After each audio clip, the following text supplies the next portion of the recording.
அலை இருக்கிற இடத்துல அமைதி இருக்காது. அதே மாதிரி தான் கொதிச்சுன்னு இருக்கிற தண்ணியில் நம்மளால பிம்பத்தை பார்க்க முடியாது. இதெல்லாம் நம்ம ஏற்கனவே கேள்விப்பட்ட விஷயங்கள் தான். பட் கேள்விப்பட்டுட்டு அதோட நம்ம நிறுத்தக்கூடாதுல்ல. அதை நம்ம இன்டீப் அதோட மீனிங் என்னன்னு புரிஞ்சுக்கணும்ல.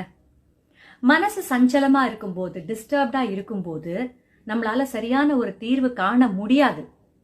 அதனால கொஞ்சம் ஆற போடுவோம். பரவாயில்ல, உடனடியா அடுத்த நிமிஷமே அல்லது அடுத்த நாளே அடுத்த சான்ஸ்லயே நம்ம அதுக்கான தீர்வு கண்டுபிடிச்சிடணும் அப்படின்னு அவசரப்பட்டு தவறு செஞ்சிடக்கூடாது. அதுக்காக தான் சொல்றேன், சரியா?